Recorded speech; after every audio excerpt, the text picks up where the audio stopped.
I'm Natasha Solomons, and this is the stories behind my stories.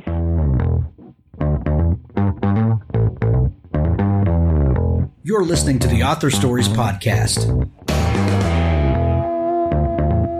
bringing you the story behind the stories and the storytellers. Margaret White, Terry Brooks, Sheena Kamal, Matthew Quick, J.T. Ellison, Walt D. Williams, Brad Thor, Corey, Dr. O, Brandon Sanderson, Robin Mom, Ernest Klein, Jim Butcher, Sherwin Harris. Visit hankgarner.com for archives of all the shows. Today's guest is Natasha Solomons.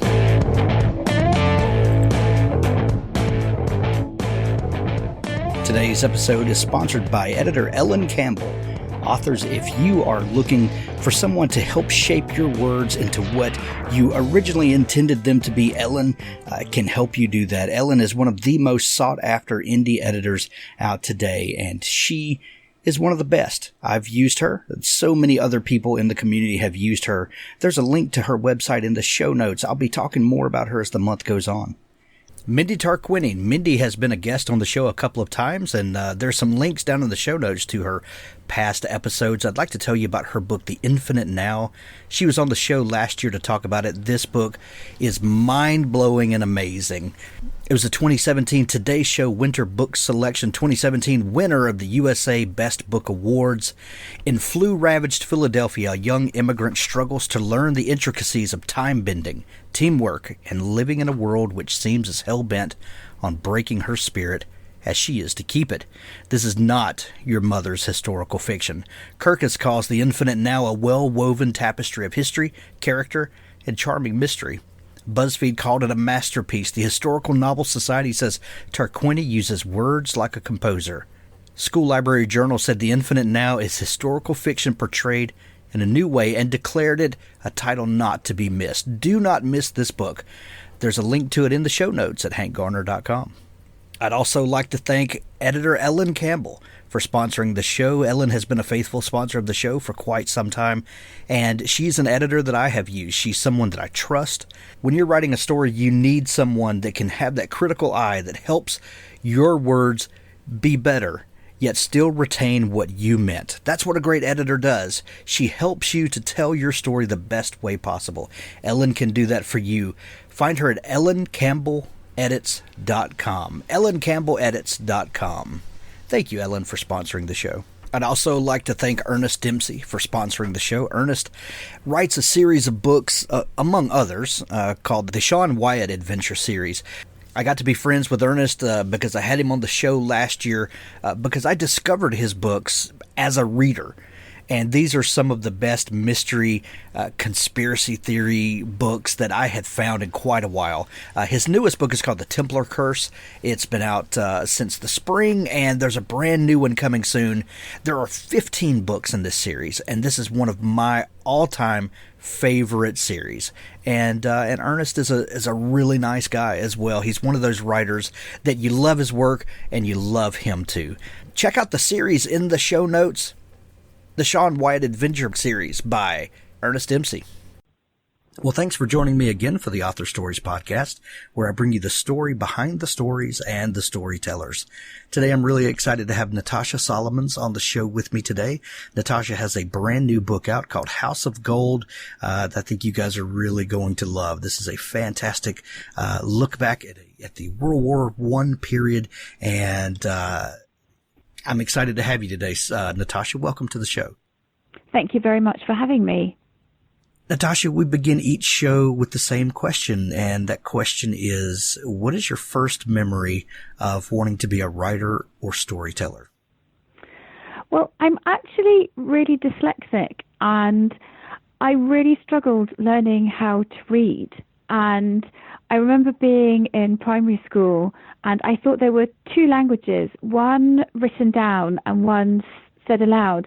No one's explained to me that the words on the page were sort of representations of words said aloud. I thought they were two entirely different languages.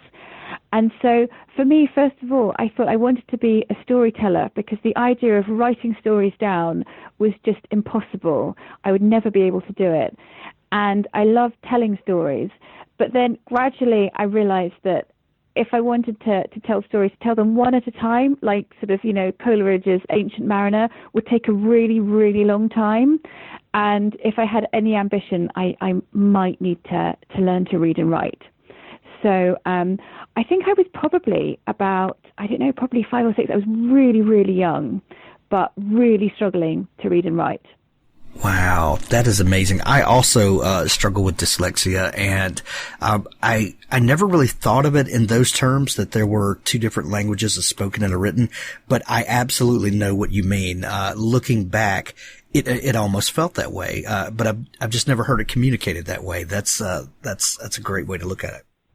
Yeah, no, I remember those alien squiggles on the classroom wall, and just thinking, everyone else can understand these, and I have no idea what they are. They just, they mean absolutely nothing to me. Thank goodness there's a picture of an apple above it, because, I don't know what it would be otherwise. Exactly. I think some people hear that. They hear people talking about dyslexia, especially writers, and then they think, well, how could you possibly write if you have dyslexia?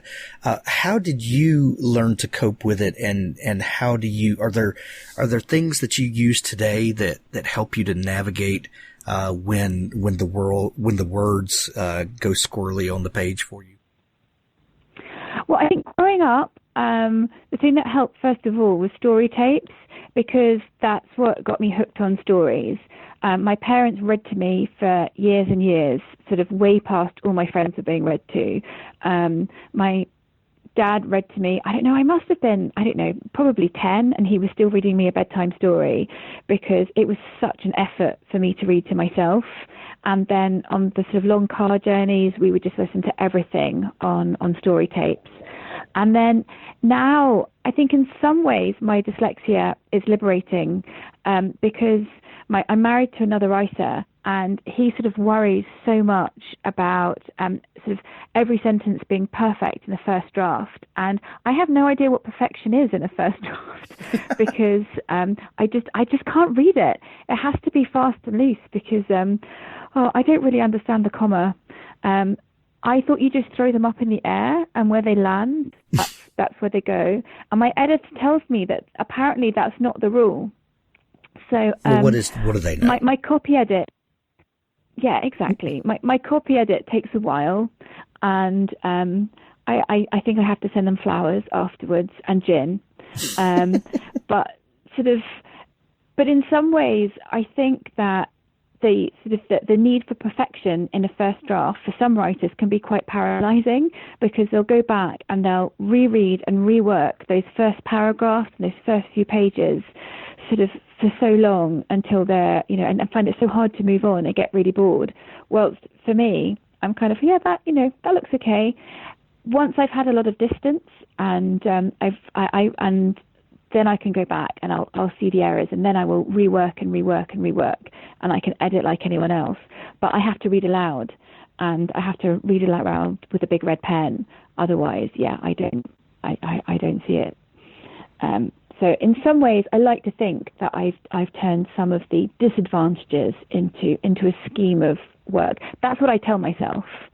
I really like the idea of dyslexia as a superpower. That's fantastic. Yes, I'm going to tell that to my husband, because he writes books for kids with about superpowers. Yes, and he teases me about my spelling, which frankly is unfair. It is unfair. He shouldn't do that. It's really tactless. Yeah. Tell him I said knock it off. That's uncalled for. So. Yeah, I will. Natasha, at what point did you realize that you were going to write books? Well, I knew I wanted to write books, but knew I was going to, I don't know, because my process was really convoluted in that I was writing a PhD on 18th century poetry and on the poetry of common life, which I really loved, but I was stuck on a really tedious chapter on verse epistles, and I decided to write a novel in the middle as a form of basically of work avoidance. And so really my whole career is just a very elaborate form of work avoidance to stop finishing my PhD.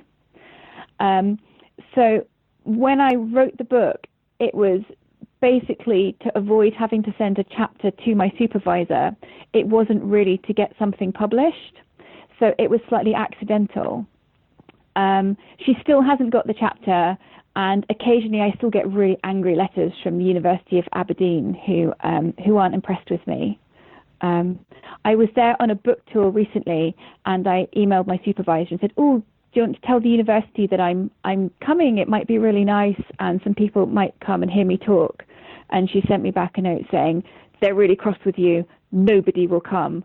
And yeah, they didn't. Oh my gosh! Oh my gosh! It's been 10 years. I thought their position might have softened, but it hasn't. It's time for them to get over that. They need to let that go. Yeah, I think so. Oh, that's so funny. What was your first novel that was published? In the US, it was called Mr. Rosenblum Dreams in English. Gotcha. Where did that story come from? Well, that one was inspired a little bit by my grandparents and their journey. They were refugees who came from Berlin to England. They actually came to England just before the Second World War, and and it was Rosenblum's Dreams in English was inspired by their journey. And in the novel, Jack Rosenblum is given a list which refugees on their arrival in England were really given, with a list of everything that an Englishman has to sort of do in order to fit in. And Jews who got off the boat at Liverpool were really handed this list. And gosh, it's been a while. I can't remember all the items on it, but it was things like, sort of don't speak German in public, and always apologise, even when something is not your fault, which we're really big on in the UK. And Jack Rosenblum gets really obsessed with this list, and if he can just obey the rules on this list, he's going to be the perfect Englishman. And he expands on it and becomes really, really obsessive with this list. And the final item on the list sort of eludes him and leads him into this sort of journey into the English countryside. And that was the first book. That's fantastic. Yeah. House of Gold is your fifth novel, I believe. Is that right? Yes, that's right. Yeah. All of your books seem to be set in a historical setting, at least a few decades ago, or the previous early 20th century. What is it about telling historical stories that you love? Gosh, I don't know. I think perhaps it's that sort of immersive power to sort of disappear and go somewhere else and kind of emerge, blinking into the present. And I think it's. I mean, all novels take you on some kind of journey, and I think perhaps sometimes when I'm reading, I like to travel slightly further, and I enjoy that. And I think probably the historical research also really, really appeals to me. And there's something particularly, I think, about the period of the Second World War and First World War that I really enjoy sort of reading about and writing about. That I sort of particularly enjoy those time periods, dark as they are. They're sort of really sort of fascinating to find stories to weave around those time periods. House of Gold is a completely immersive experience reading that book. I was completely sucked in and found myself in World War I and didn't want to leave that this time period that you have built the story in. When you begin a book, what comes first to you? Is it the time period that you're fascinated with? Is it some historical fact that maybe you've come across, or is it a character that emerges and she is embroiled in this place? What usually comes to you first? I think it's sort of a mixture. That with this story, what really fascinated me was that I mean, the novel is about the Goldbaum family, and they're the sort of the confidants of emperors and governments, and they have a banking house in every European capital, and they're powerful and they're wealthy, sort of almost sort of beyond sort of fathom the extent of their riches. But despite that, they're never quite trusted because they're Jewish. And for me, that really intrigued me, the idea of a family who was both immeasurably wealthy, immeasurably powerful, sort of close to the wheels of power, really in every government in Europe. And yet, despite that, outsiders and really vulnerable because of their Jewishness and their otherness. So that was kind of the world. But, that's a world, that's not a person. And with really, when writing a novel, it has to be a person and a character who draws you in. So I think that sort of once I had the world, it was trying to find the person. And I sort of Greta came to me sort of quite clearly. They sometimes characters do, and she changes a lot during the novel. I think when we first meet her in 1911, she's quite young. She's being sent from Vienna to London to marry her cousin, and she's sort of furious, reluctant. She's doing her duty, but she's pretty cross about the whole thing.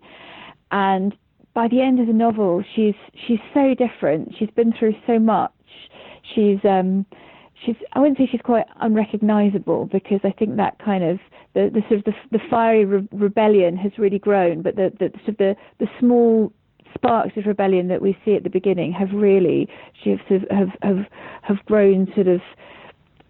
She's a woman, not a girl, and she's been through so much.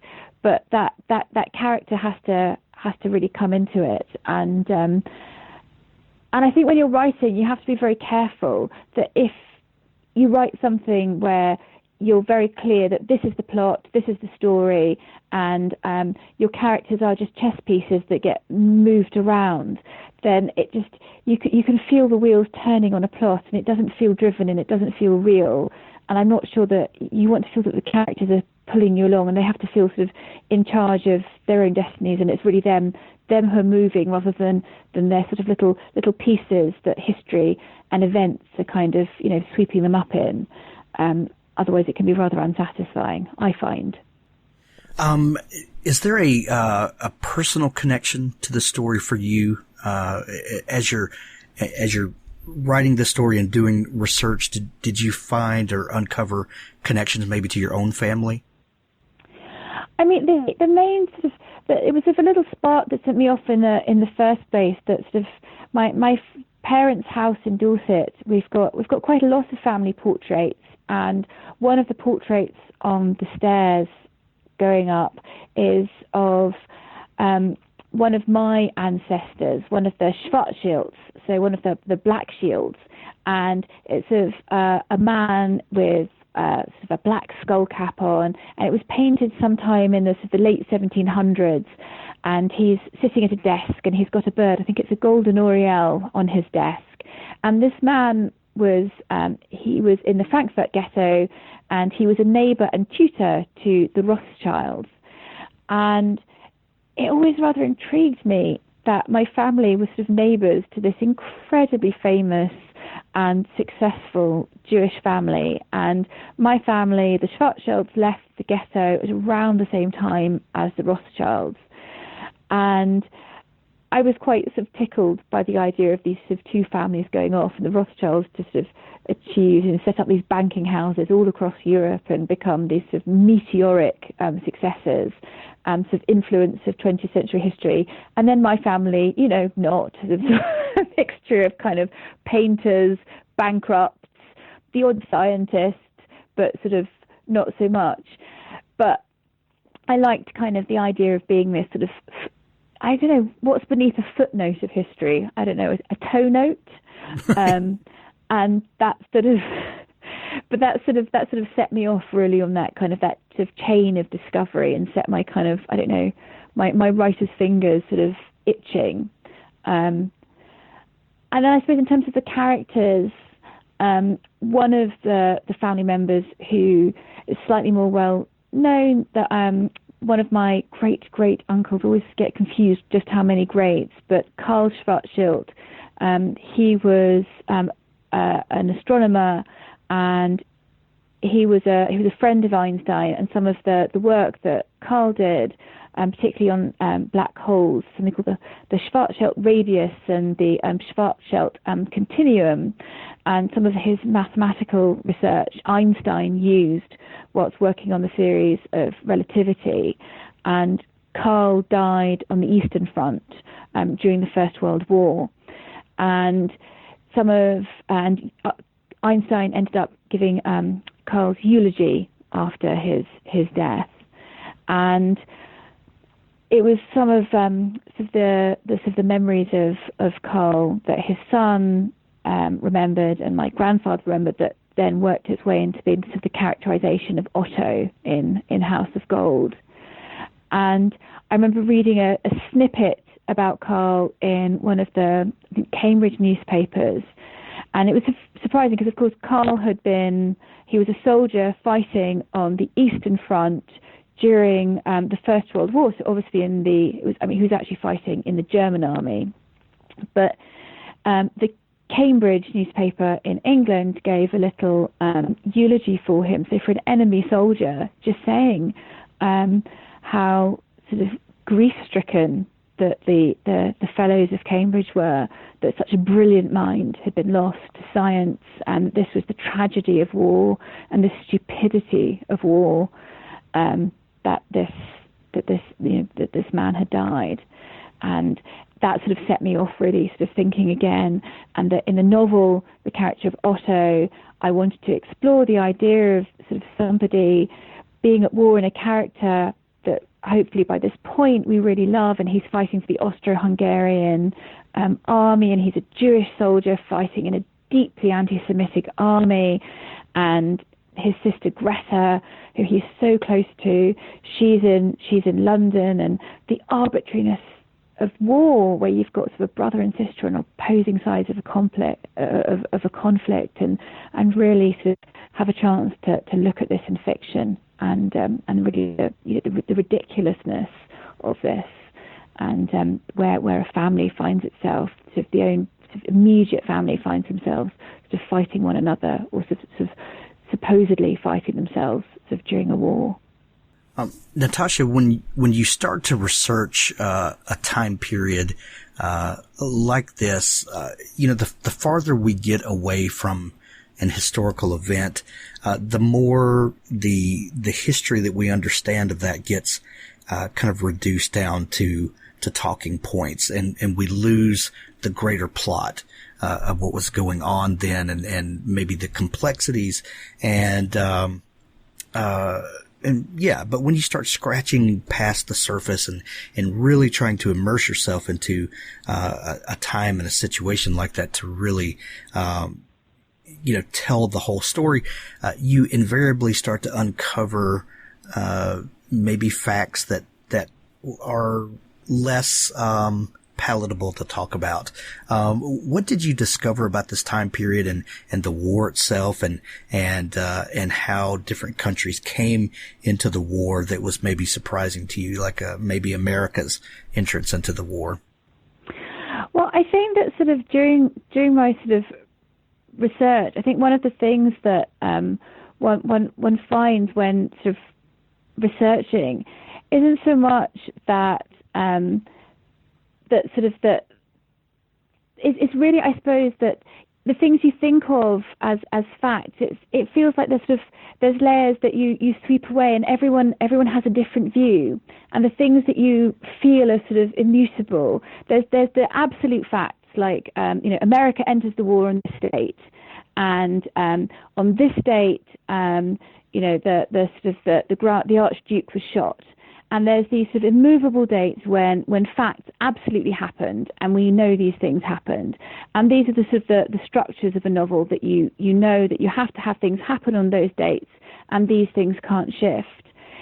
And then as you sort of delve in your research, there's other things that sort of you read in one newspaper that this thing happened, and then you read in another newspaper that somebody else felt this, and you realize that history itself it becomes this sort of really construct of different views and different opinions.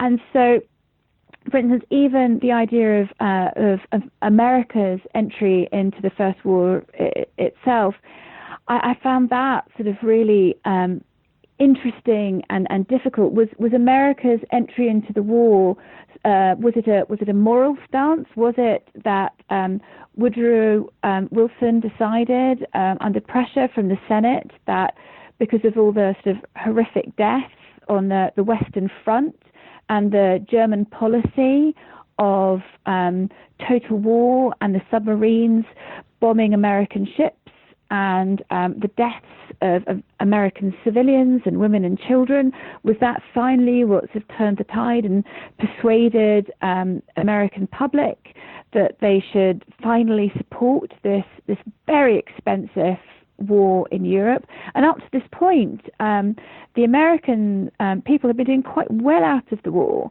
because the American banks had been lending huge amounts of money to Britain and her allies, and they were lending money, but they were demanding gold as collateral. So basically, gold bars were flowing from Europe across the Atlantic to America. And the Federal Reserve was newly formed at this time.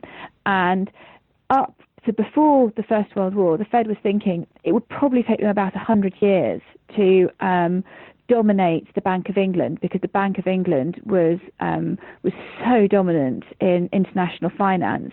And they really sniffed that this was a huge opportunity because British and European finances were in such an absolute mess to sort of dominate world finances. And so all the gold is literally sort of flowing out on these ships, these massive bullion ships across the Atlantic. But there's a far more cynical view that I was reading in sort of academic papers published in the 1920s and 1930s in America, where some academics and some senators were saying America didn't go to war at all for moral reasons.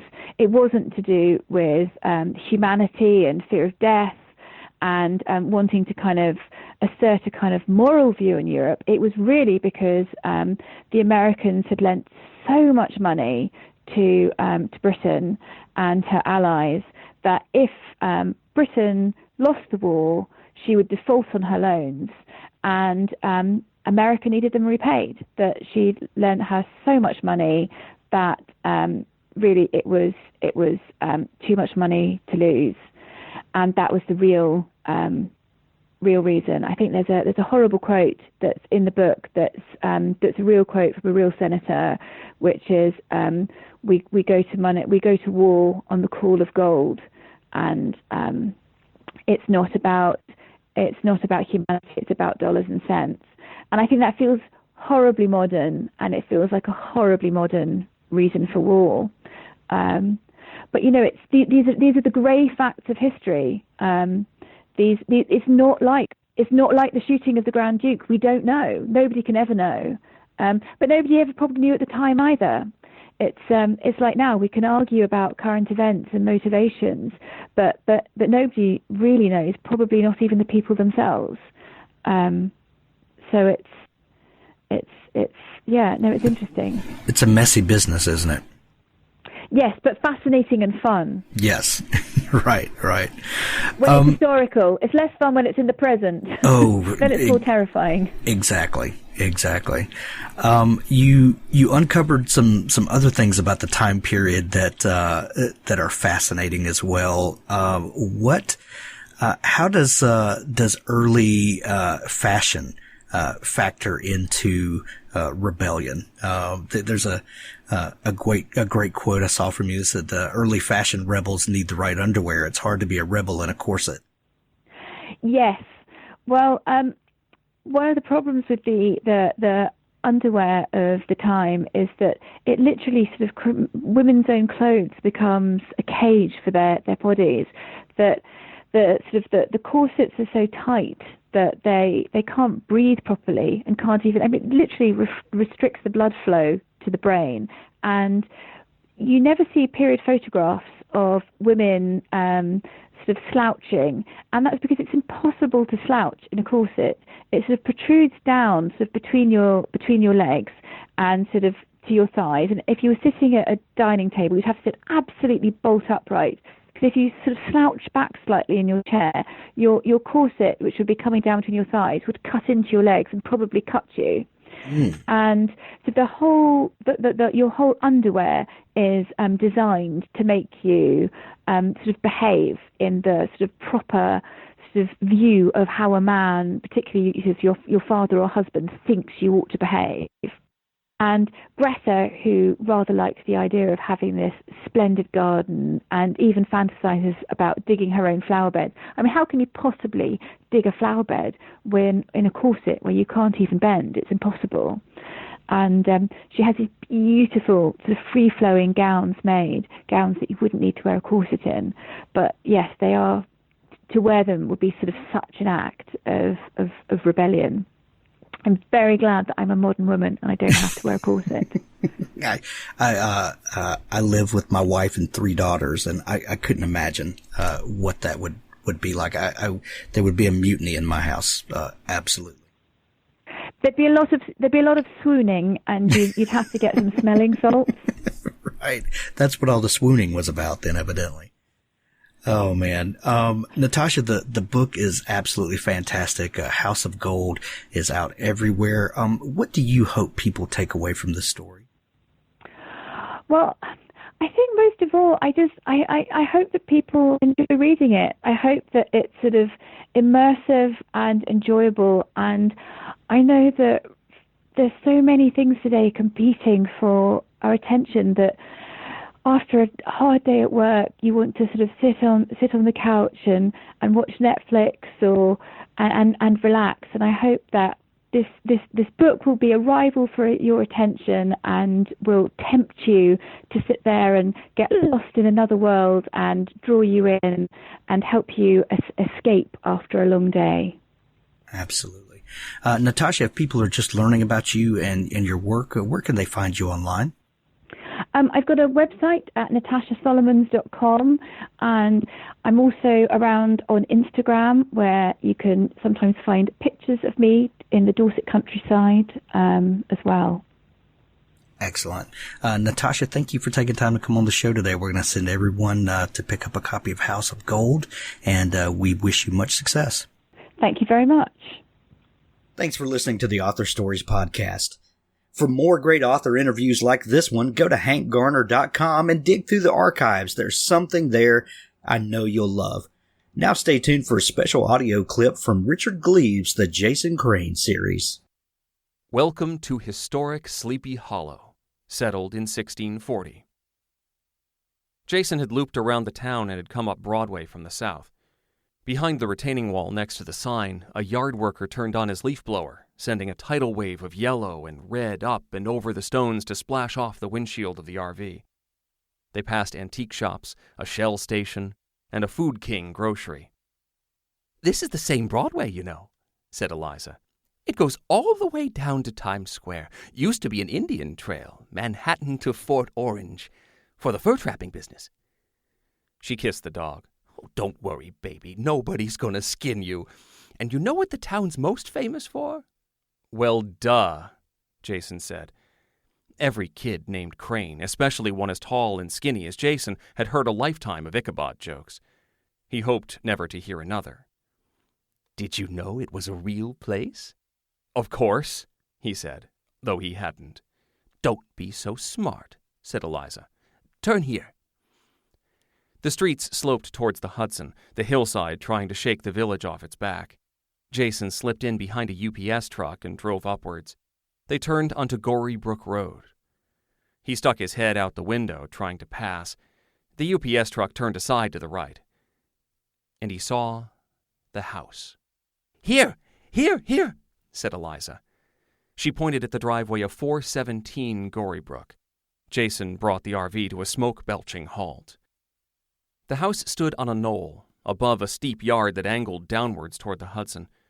An ancient sycamore on the front lawn leaned precariously. The roof was an irregular A-frame, with a long slope on the left and a short one on the right, like a rotated checkmark. The upper floors were trimmed with bands of chocolate brown wood in a rectangular pattern. They made the house look as if it were trapped behind the bars of a jail cell. A tiny triangular portico extended over the front door, which was rough-hewn, rounded on top, held together by two vertical metal bands, and dotted with nail heads. A Gothic novel in Braille. The gray-blue curtains at the ground floor bay window gave the place a veiled eye aspect, like his grandmother's cataracts. The house seemed to be inspecting Jason with that eye. "What are you doing here, boy? I'm watching you." Eliza put a hand on his shoulder. He jumped. "This is it," she said. She slapped the dashboard. "This is what?" "Our new home." "But—" Jason turned to her, baffled. Her face sparkled with delight. "Surprise!